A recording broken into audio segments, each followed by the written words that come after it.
Good morning students. आज का हमारा टॉपिक है what is the meaning of audio visual aids and it's classifications. तो बच्चों, वर्तमान समय में स्थायी स्मृति के लिए यानी कि जो हमारी यादगिरी है उसको स्थायी रखने के लिए शिक्षा का सीधा संबंध हृदय व मस्तिष्क से होना चाहिए। उसके लिए ऐसी सामग्री का प्रयोग करना चाहिए जिसका संबंध किससे है? देखने और सुनने से है, जिससे हमारी ज्ञानेंद्रियां क्या होती हैं? प्रभावित होती हैं।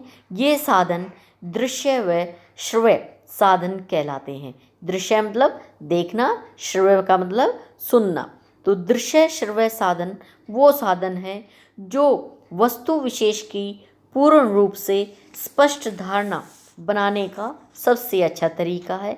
किसी भी वस्तु की वास्तविक अनुभूति प्रदान करना, जैसे संतरा है या सेब है, इसको देखकर, छूकर, सूंघकर यानी कि सामने से चखकर विद्यार्थी उसके संबंध में अच्छे से जो है समझ सकता है कि हाँ ये सेब है या संतरा है।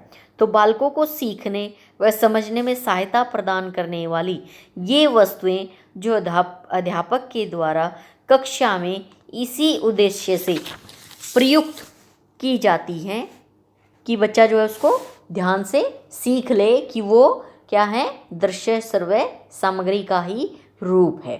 तो ये ठोस वस्तुओं का वो समूह है जिसे देखकर, उसकी ध्वनि यानी कि आवाज़ सुनकर, उसको छूकर, उसको चखकर एवं टटोलकर छात्र जो है नया अनुभव प्राप्त करता है और अपने मस्तिष्क में सीखने की प्रक्रिया स्वरूप जो है अंकित कर लेता है। एक प्राचीन कहावत में बताया कि एक बार देखना 100 बार सुनने या बताने से अच्छा है। यानी कि अगर हम किसी चीज़ को एक बार देख लेते हैं तो उसको जो हम अपने दिमाग में बिठा लेते हैं। जैसे किसने शुरू में भी कहा है कि ये हृदय से और मस्तिष्क से संबंधित है, तो हृदय में हम क्या उस चीज़ को बिठा लेते हैं। तो जोसेफ वेबर के अनुसार विभिन्न वस्तुओं के बारे में हमारी 40% अवधारणा दृश्यों, अनुभवों और 25% जो है श्रव्य यानी कि सुनने के लिए, और 17% क्या उसको छूने के लिए, और 15% है अन्य विभिन्न शारीरिक अनुभवों के लिए, और 30% क्या है? उसके स्वाद व सुगंध पर आधारित है। तो इस प्रकार छात्रों को स्पष्ट ज्ञान देने के लिए ऐसी सामग्री का प्रयोग होना चाहिए जिससे विद्यार्थी देखकर, सुनकर, उसको छूकर, चखकर और सूंघकर अपनी इंद्रियों का प्रयोग कर सके। इंद्रियां ज्ञान प्राप्ति का प्रवेश द्वार मानी जाती हैं, अर्थात जहाँ दृष्टि नहीं होती मनुष्य अंधकार में भटककर नष्ट हो जाते हैं। इसी तरह एक चीनी कहावत में भी कहा कि एक बार देखा हुआ 1000 बार कानों से सुने हुए से अच्छा होता है। अरस्तु ने भी कहा है कि आंखों के द्वारा दृश्य वस्तु जो है मस्तिष्क की चेतना पर अमिट प्रभाव जो है डालती है, यानी कि ना मिटने वाला, ठीक है, हमेशा याद रहने वाली चीज़ जो है आती है। तो इसका सार ये है कि आँख मस्तिष्क का सबसे महत्वपूर्ण प्रवेश द्वार है और अधिकतर लोगों के लिए दृश्य प्रभाव दीर्घ एवं स्थायी होता है और आसानी से समझ को चेतना प्रदान करता है। तो दृश्य श्रव्य साधन अनुभव देता है। इनके प्रयोग से वस्तुओं व शब्दों का संबंध सरलतापूर्वक जुड़ जाता है। बालकों के समय की बचत होती है। इनके प्रयोग से बच्चों का मनोरंजन होता है और कल्पना शक्ति व निरीक्षण शक्ति का भी विकास होता है। इसके प्रयोग से बच्चे पाठ में विशेष रुचि लेकर उसे अधिक समय तक याद रखकर परीक्षा में अच्छे अंक ले सकते हैं। नेक्स्ट हम इसकी कर रहे हैं डेफिनेशंस। तो डेफिनेशंस डेंट के अनुसार है। इसके अंदर डेंट क्या कह रहे हैं कि दृश्य श्रव्य वो सामग्री है जो कक्षा में या अन्य शिक्षण परिस्थितियों में लिखित रूप से या बोली गई पाठ्य सामग्री को समझने में सहायता करता है।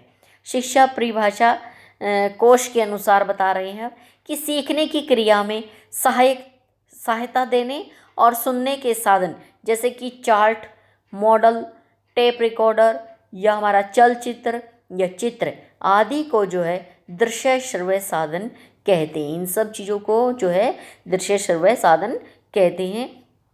तो इस प्रकार से दृश्य श्रव्य साधन न केवल अधिगम प्रक्रिया को प्रभावित करता है, बल्कि ये बच्चों की श्रवण यानी कि सुनने की और चक्षु देखने की इंद्रियों को प्रभावित करता है।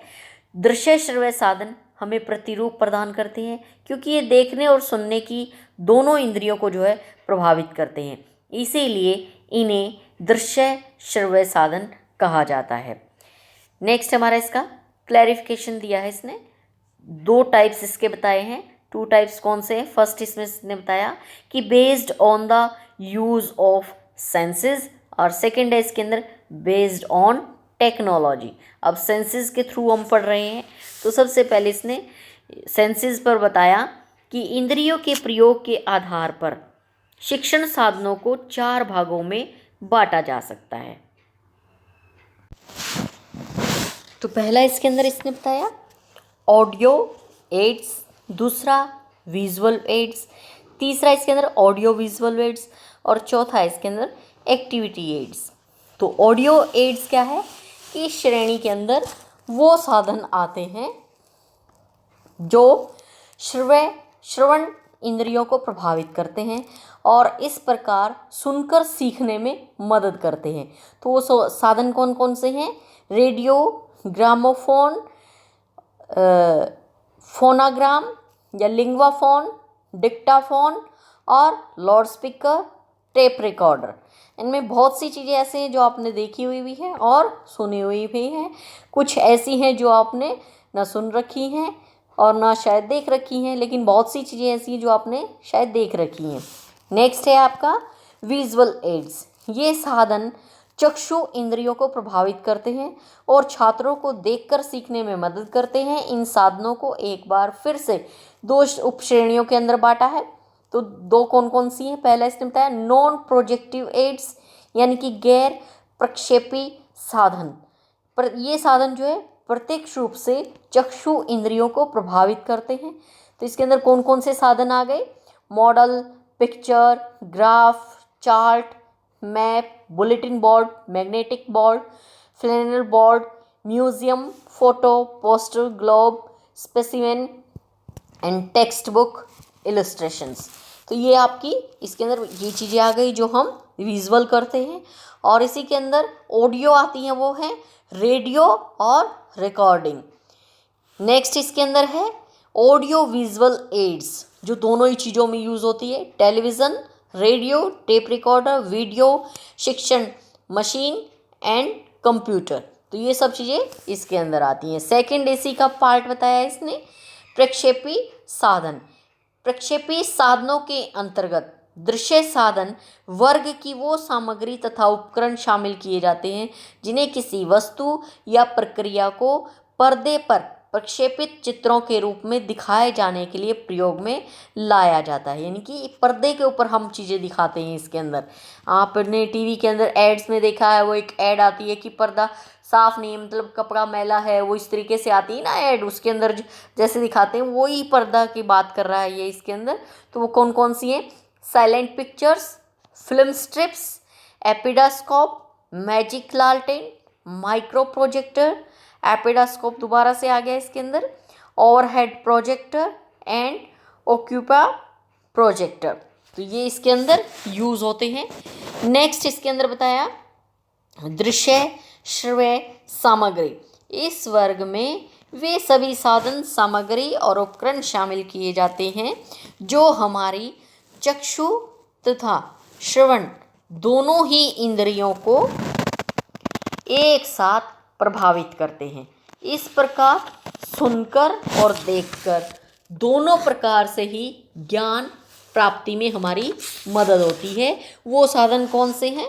Television, sound motion pictures, radio visions और सिंक्रोनाइड ध्वनि पट्टी प्रक्षेपी, सिंक्रोनाइड ऑडियो स्लाइड प्रोजेक्टर की बात कर रहा है, और पपेट्री यानी कि कठपुतली का प्रदर्शन।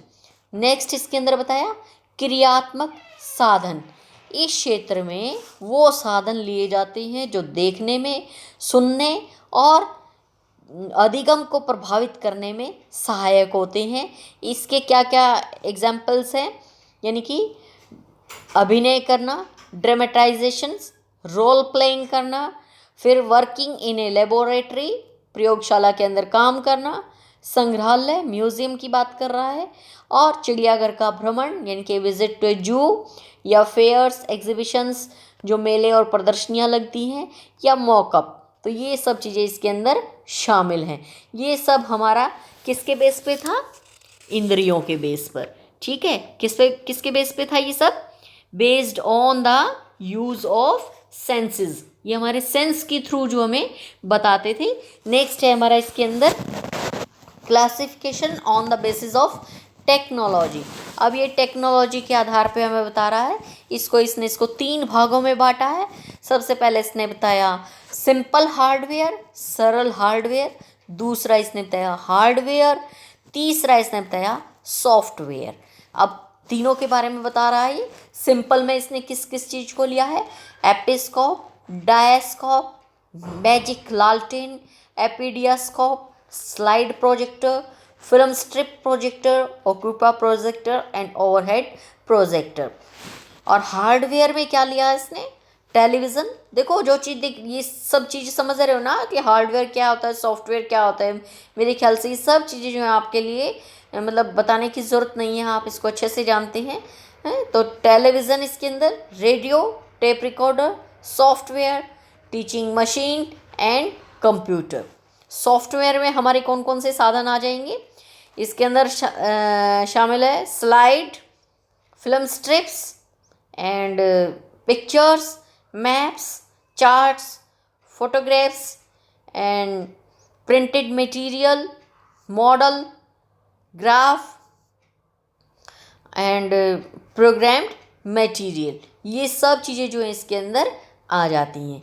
तो नेक्स्ट है हमारा, ये तो था हमारा क्लासिफिकेशन। नेक्स्ट हमारा इसी के अंदर क्वेश्चंस आता है कि हमें जो है सहायक सामग्री को प्रयोग करते समय कौन कौन सी सावधानियों को ध्यान में रखना चाहिए। तो ये उसके बारे में हमें बता रहा है। तो कौन कौन सी सावधानियां हमें रखनी चाहिए? सहायक सामग्री शिक्षण विधियों को बदलने के लिए नहीं होती है, बल्कि इनको पूरा करने के लिए होती है। इन्हें जो है योजनाबद्ध करने के लिए होती है, यानी कि योजना बनाने के लिए ही हम इनका यूज़ करते हैं कि इससे हमारा क्या है, शिक्षण जो प्रोग्राम है वो कंप्लीट हो जाए। नेक्स्ट है हमारा कि साधारण सहायक सामग्री अधिक उपयुक्त होती है, यानी कि कक्षा के अंदर जब हम किसी भी सामग्री को प्रयोग करते हैं तो कैसी होनी चाहिए? सरल होनी चाहिए। इसमें अनावश्यक जो है जटिलता लाने से विद्यार्थी जो है उसे पूरी तरह से नहीं समझेंगे, यानी कि कोई भी हम इसके अंदर कोई ऐसा मुश्किल काम ला दें तो बच्चे उसको आसानी से नहीं समझ पाते हैं। इसीलिए हमें ये बिल्कुल ही सरल लेनी चाहिए, सिंपल लेनी चाहिए। नेक्स्ट है इसके अंदर सहायक सामग्री कैसी होनी चाहिए? संक्षिप्त होनी चाहिए, ब्रीफ होनी चाहिए। नेक्स्ट है इसके अंदर कि सहायक सामग्री कम से कम इतनी बड़ी ज़रूर होनी चाहिए कि कक्ष के सभी ओर से विद्यार्थी इसको अच्छे से देख सकें। यानी कि कोई भी चीज़ है, जैसे हम चार्ट बनाते हैं या मॉडल बनाते हैं, उसको छोटा सा रूप में नहीं पेश करना चाहिए, वो हमें थोड़ा सा बड़ा दिखाना चाहिए ताकि सभी बच्चों को क्या है वो ऑब्ज़र्व हो जाए अच्छे से। या उसका टॉपिक है, सब टाइटल्स हैं, सभी जो है बच्चे को आसानी से दिख जाने चाहिए। नेक्स्ट इसके अंदर है सहायक सामग्री कैसी होनी चाहिए? रोचक होनी चाहिए, ताकि विद्यार्थियों में रोचकता आए और उससे उसको प्रेरणा मिले। नेक्स्ट है सहायक सामग्री अर्थपूर्ण होनी चाहिए। कैसी होनी चाहिए? कोई मीनिंग उससे निकल कर आना चाहिए। रियलिस्टिक होनी चाहिए, यानी कि वास्तविक होनी चाहिए। अगर हम किसी भी सामग्री को ऐसे ही बता दें कि ये चीज़ ऐसी है तो वो उसके अंदर रियलिटी नहीं होती है। यानी कि किसी हम लकड़ी का प्रयोग का बता रहे हैं तो आप बच्चे के डेस्क के बारे में बता सकते हैं, उसकी पेंसिल्स के बारे में बता सकते हैं। ठीक है, तो इस तरीके से हम एग्जाम्पल दें तो बच्चे को क्या लगेगा? रियलिटी लगेगी। ठीक है, उसके अंदर एक मीनिंग निकल के आ रहा है कि हाँ वाकई में ये चीज़ है। नेक्स्ट है सहायक सामग्री विद्यार्थियों के शारीरिक, मानसिक और मनोवैज्ञानिक स्तर के अनुसार ही होनी चाहिए। नेक्स्ट है हमारा सहायक सामग्री का उपयोग करना बहुत ही उपयुक्त है। ये सामग्री जो है इस सामग्री का प्रयोग करना भी जो है गलत नहीं है। ऐसा करने से जो है पाठ न रहकर सहायक सामग्री की जो है प्रदर्शनी ही बन जाएगा। यानी कि बिना बात की चीज़ों को हमें जो है कक्षा के अंदर पेश नहीं करना चाहिए। इससे क्या है, वो सहायक सामग्री नहीं लगेगी, वो क्या होगा, ज़्यादा ओवर हो जाता है। बहुत सी चीज़ों को अगर हम यूज़ कर देते हैं कक्षा के अंदर तो वो चीज़ें जो हैं मतलब ओवर हो जाती हैं और बच्चे जो इसको उसके अंदर रुचि भी नहीं लेते हैं। तो इस प्रकार कक्षा के अंदर डिस्टर्बेंस होती है, तो ऐसी चीज़ों को यूज़ नहीं करना चाहिए। नेक्स्ट है कि सहायक सामग्री का चुनाव उचित तरीके से करना चाहिए, यानी कि सही चीज़ों को ही यूज़ करना चाहिए। नेक्स्ट है विद्यार्थी सहायक सामग्री के रूप में प्रत्यक्ष रूप से जो है भाग ले, यानी कि स्टूडेंट्स का वहाँ पर सहायक सामग्री के साथ होना ज़रूरी। कोई भी चीज़ अगर आप कक्षा के अंदर पेश कर रहे हैं तो उसके साथ आपकी जो प्रेजेंटेशन है वो बहुत ही ज़रूरी है। अगर आप उसके अंदर पार्टिसिपेट नहीं करेंगे तो उस चीज़ के बारे में पता नहीं लगेगा कि आप इस चीज़ के बारे में कितना जानते हैं और कितना नहीं जानते हैं।